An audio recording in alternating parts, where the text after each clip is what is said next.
శ్రీ విష్ణు రూపాయ నమ శివాయ. అందరికీ నమస్కారం అండి. ముందుగా అందరికీ క్షీరాబ్ది ద్వాదశి శుభాకాంక్షలు.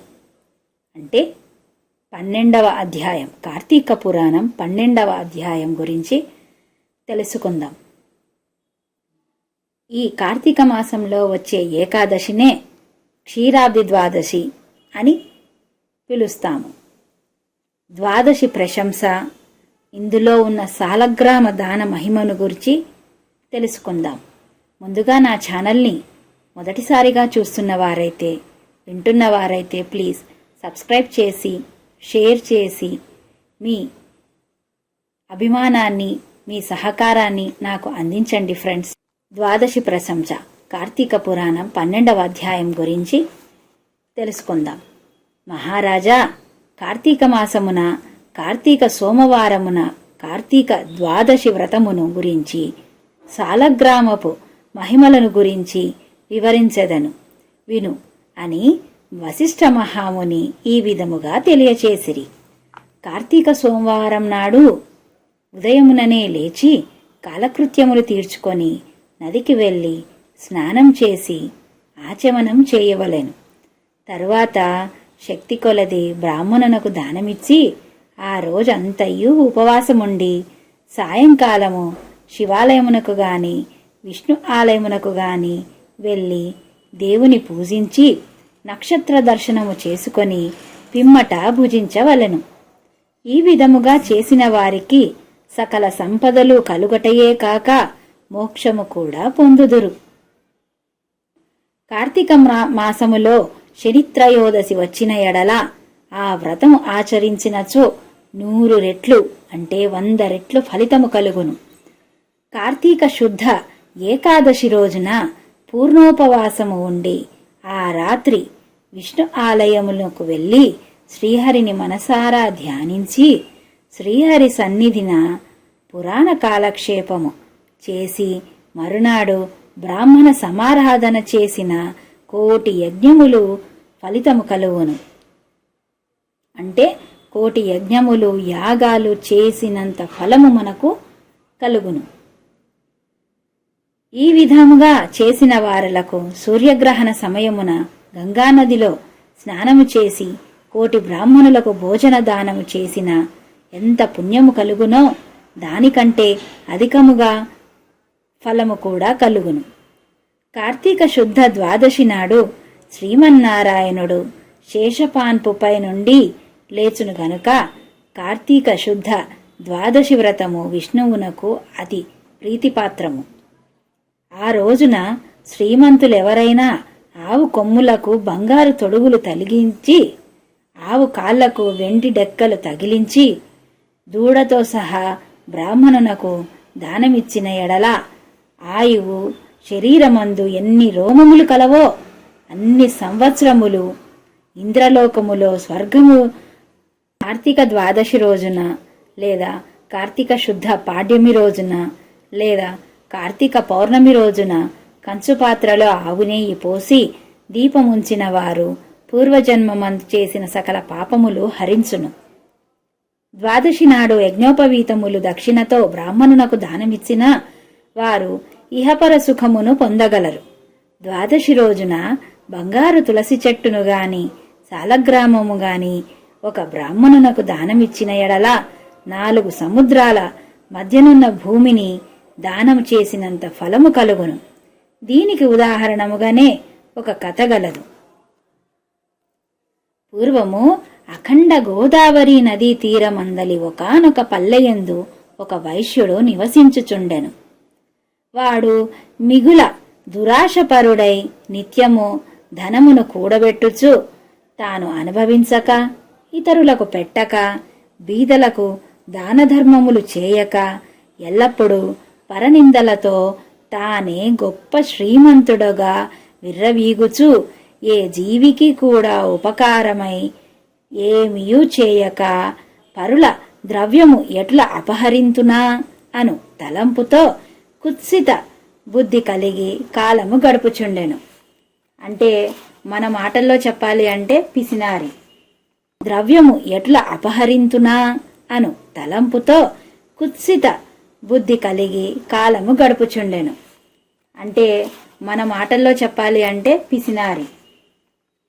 ఎవరైనా ఇస్తే తీసుకుంటారే తప్ప వారి చేతులతో వారు ఎప్పుడూ దానము చెయ్యరు.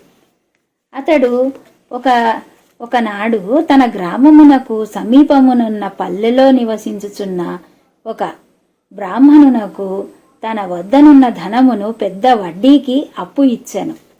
మరికొంతకాలమునకు తన సొమ్ము తనకిమ్మని అడుగగా ఆ విప్రుడు, అయ్యా, నాకు మీకు ఇవ్వాల్సినంత ధనము నా దగ్గర లేదు. తీర్చని ఎడల ఒకవేళ నేను ఆ డబ్బు మీకు ఇవ్వలేకపోయినా మరుజన్మమున మీ ఇంట ఏ జంతువుగానో పుట్టి అయినా మీ రుణము తీర్చుకోగలను అని చాలా వినయంగా వేడుకొన్నెను. ఆ మాటలకు కోమటి మండిపడి, అట్లు వీల్లేదు, నా సొమ్ము నాకిప్పుడే కావాలి. చూసారా, అంత వినయంగా అడిగినా కూడా ఈ కోమటి ఎలా కోపగించుకున్నాడో. నా సొమ్ము నాకిప్పుడే ఇవ్వలను, లేని ఎడల నీ కంఠమును నరికివేయుదును అని ఆవేశం కొలది వెనక ముందు ఆలోచించక తన మొలనున్న కత్తితో ఆ బ్రాహ్మణుని కుత్తుకను కోసిపడేశాను. వెంటనే ఆ బ్రాహ్మణుడు గిలగిలా తన్నుకొని చనిపోయాను. ఆ కోమటి భయపడి, అమ్మో, ఏంటి ఇలా చేసేశాను నేను, అక్కడే ఉన్నచో రాజభటులు వచ్చి పట్టుకొందురని భయముతో భయపడి తన గ్రామమునకు పారిపోయాను. బ్రాహ్మణ హత్య మహాపాపం కనుక అప్పటి నుండి ఆ వైశ్యునకు బ్రహ్మహత్యా పాపము ఆవహించి కుష్ఠవ్యాధి కలిగి నానా బాధలు పడుచు మరికొన్నాళ్లకు మరణించెను. వెంటనే యమదూతలు వచ్చి అతనిని తీసుకొని పోయి రౌరవాది నరకకూపములలో పడద్రోసిరి. విన్నారా? ఆవేశం, కోపం అనర్థాలకు దారి. అందుకే ఎప్పుడైనా కానీ కోపంలో, ఆవేశంలో మన విచక్షణను కోల్పోకూడదు. ఈ విధముగా జరిగింది. ఆ వైశ్యునకు ఒక కుమారుడు కలడు. అంటే ఆ కోమటి అతనికి. అతని పేరు ధర్మవీరుడు. ఆ పేరునకు తగినట్లుగానే తండ్రి సంపాదించిన ధనమును దాన ధర్మాలు చేయుచు పుణ్యకార్యములాచరించుచు నీడ కొరకై చెట్లు నాటించి నూతులు, చెరువులు త్రవ్వించుచు సకల జనులను సంతోషపెట్టుచు మంచి కీర్తిని సంపాదించెను. ఇట్లుండగా కొంతకాలమునకు త్రిలోక సంచారియగు నారదుల వారు, అంటే నారద మహర్షి వారు, యమలోకము నుంచి యమలోకమును దర్శించి భూలోకమునకు వచ్చి దారిలో ధర్మవీరుని ఇంటికి వేంచేసిరి. అంటే ఆ పేరుకు తగ్గట్టు ఉన్న ఆ కుమారుడు, ఎవరి కుమారుడు? కోమటి అతని కుమారుడు చాలా మంచివారు. తన పేరుకు తగ్గట్లుగానే దాన ధర్మాలు చేసుచు అతని రాజ్యము ఎంతో చల్లగా ఉన్నది. ఒకరోజు నారదముని వారి ఇంటికి వచ్చారు. వారి ఇంటికి వచ్చిన తర్వాత ధర్మవీరుడు నారదుల వారికి సాష్టాంగ దండ ప్రణామములాచరించి విష్ణుదేవునిగా భావించి అర్ఘ్యపాద్యాది విధుల చేత సత్కరించి చేతులు జోడించి, మహానుభావ, నా పుణ్యం కొలది నేడు తమ దర్శనం లభించినది. నేను ధన్యుడను. నా జన్మ తరించినది. నా ఇల్లు పావనమైనది. శక్తి కొలది నే చేయు సత్కారములను స్వీకరించి తమరు వచ్చిన కార్యములను విశదీకరింపుము అని సవినుడై వేడుకొనెను. అంత నారదుడు చిరునవ్వు నవ్వి, ఓ ధర్మవీరా, నేను నీకొక హితవు చెప్పదలచి వచ్చి తిని. అంటే ఒక మంచి వాక్యం లేదా ఒక మంచి పని చెప్పడానికి వచ్చాను. శ్రీ మహావిష్ణువునకు కార్తీక మాసంలో శుద్ధ ద్వాదశి మహాప్రీతికరమైన దినము. ఆ రోజున స్నాన, దాన, జపాదులు ఏవి చేసినను అత్యంత ఫలం కలుగును. 4 జాతులలో ఏ జాతి వారైనను, స్త్రీ అయినా కావచ్చు, పురుషుడైనా, జారుడైనా, చోరుడైనా, పతివ్రత అయినా, వ్యభిచారిణి అయినా, ఎవ్వరైనా సరే కార్తీక శుద్ధ ద్వాదశి రోజున సూర్యుడు తులారాశి యందు ఉండగా నిష్ఠగా ఉపవాసముండి సాలగ్రామ దానములు చేసిన ఎడల వెనకటి జన్మలందు ఈ జన్మనందు చేసిన పాపములు పోవును. నీ తండ్రి యమలోకములో మహానరకము అనుభవించుచున్నాడు. అతనిని ఉద్ధరించుటకై నీవు సాలగ్రామ దానము చేయక తప్పదు. అట్లు చేసి నీ తండ్రి రుణం తీర్చుకొనుము అని చెప్పెను. అంతటా ధర్మవీరుడు, నారదమునివర్య, నేను గోదానము, భూదానము, హిరణ్యదానము మొదలగు మహాదానములు చేసియుంటిని. అటువంటి దానములు చేయగా నా తండ్రికి మోక్షము కలుగనప్పుడి ఈ సాలగ్రామమునే రాతిని దానము చేసినంత మాత్రమున ఆయన ఎట్లు ఉద్ధరింపబడునా అని సంశయము నాలో కలుగుచున్నది. దీనివల్ల ఆకలి గొన్నవాని ఆకలి తీరునా, దాహం గొన్నవారికి దాహం తీరునా కాక ఎందులకీ దానం చేయవలెను? నేని సాలగ్రామ దానం మాత్రం చేయజాలను అని నిష్కర్షగా పలికెను. ధర్మవీరుని అవివేకమునకు విచారించి, వైశ్యుడా, సాలగ్రామమును శిలామాత్రముగా ఆలోచించితివే, అది శిల కాదు నాయన, శ్రీహరి యొక్క రూపము. అన్ని దానముల కంటే సాలగ్రామ దానము చేసినచో కలుగు ఫలమే గొప్పది. నీ తండ్రి నరకబాధ నుండి విముక్తుని గావింపి నీవు అతనిని యమలోకము నుండి స్వర్గలోకమునకు పంపెదవు అని చెప్పి నారదుడు వెడలిపోయెను. ధర్మవీరుడు ధనబలము గలవాడై ఉండియు దాన సామర్థ్యము కలిగి ఉండియు కూడా సాలగ్రామ దానము చేయలేదు. కొంతకాలమునకు అతడు కూడా చనిపోయెను. నారదుడు చెప్పిన హితబోధను పెడచెవిన పెట్టుట చేత మరణానంతరము 7 జన్మలు ఎందు అంటే 7 జన్మలు పులిగా పుట్టి, మరి 3 జన్మలు వానరమై అంటే కోతిగా పుట్టి, 5 జన్మలు ఎద్దుగా పుట్టి, 10 జన్మలు మానవ స్త్రీగా పుట్టి, 10 జన్మలు పందిగా జన్మించి ఉండెను. చూసారా సాలగ్రామం మహిమ? సాలగ్రామం దానం చేయడం వల్ల చాలా ఫలము కలుగును. అట్లు జరిగిన తర్వాత 11వ జన్మలో ఒక పేద బ్రాహ్మణుని ఇంట స్త్రీగా పుట్టగా, ఎవరు? ఈ ధర్మవీరుడే. ఇన్ని జన్మల తర్వాత 11వ జన్మలో ఒక పేద బ్రాహ్మణుని ఇంట స్త్రీగా పుట్టాడనమాట. ఆ స్త్రీకి యవ్వన కాలం రాగా ఆ పేద బ్రాహ్మణుడు ఒక విద్వాంసునకు ఇచ్చి పెండ్లి చేసెను.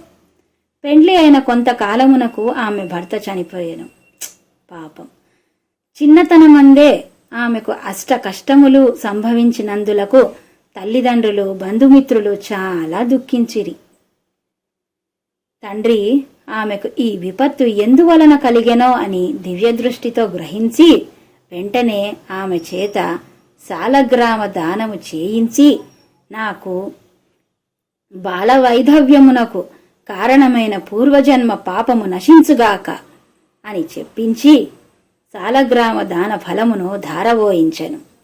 ఆ రోజు కార్తీక సోమవారము, అంటే ఈ స్త్రీ దానము చేసిన రోజు కార్తీక సోమవారం అగుట వలన ఆ సాలగ్రామ దాన ఫలముతో ఆమె భర్త జీవించెను. చూసారా ఎంతటి మహత్యమో! పిదప ఆ నూతన దంపతులు చిరకాలము సకల సౌఖ్యములతో జీవించి జన్మాంతరమున స్వర్గమునకు వెళ్ళిరి. మరికొంతకాలమునకు ఆ బ్రాహ్మణ పుత్రిక మరొక బ్రాహ్మణుని ఇంట కుమారుడుగా పుట్టి నిత్యము సాలగ్రామ దానము చేయుచు ముక్తి నొందెను. కావున ఓ జనక, కార్తీక శుద్ధ ద్వాదశి రోజున సాలగ్రామ దానం చేసిన దానఫలము ఇంతింత కాదు, ఎంతో ఘనమైనది. ఎన్నో జన్మల పుణ్యఫలముంటేనే కాని మనం కార్తీక మాసంలో సాలగ్రామ దానం చెయ్యలేం. ఆ దానం చేసిన ఎడల సకల సౌఖ్యములు, సౌభాగ్యములు అన్నీయూ కలుగును. సిరి సంపదలు మీ ఇంట వెళ్ళి విరిసెను. కావున నీవును ఆ సాలగ్రామ దానమును చేయుము అని వశిష్ఠ మహాముని ఈ విధముగా 12వ అధ్యాయము ఈ 12 ప్రశంస గురించి, సాలగ్రామ దాన మహిమను గురించి వివరించెను. 12వ అధ్యాయం అనగా 12వ రోజు పారాయణం సమాప్తం. విన్నారా ఫ్రెండ్స్? మనం కూడా కార్తీక శుద్ధ ద్వాదశి రోజునే కాదు, ఈ కార్తీక మాసంలో ఏ రోజునైనా కూడా చక్కగా దేవాలయమునకు వెళ్ళి, విష్ణు ఆలయం కానీ శివాలయమునకు వెళ్ళి సాలగ్రామ దానము చేద్దాము. సర్వే జనా సుఖినో భవంతు, సమస్త సమ్మంగళాని భవంతు. ఓం నమః శివాయ.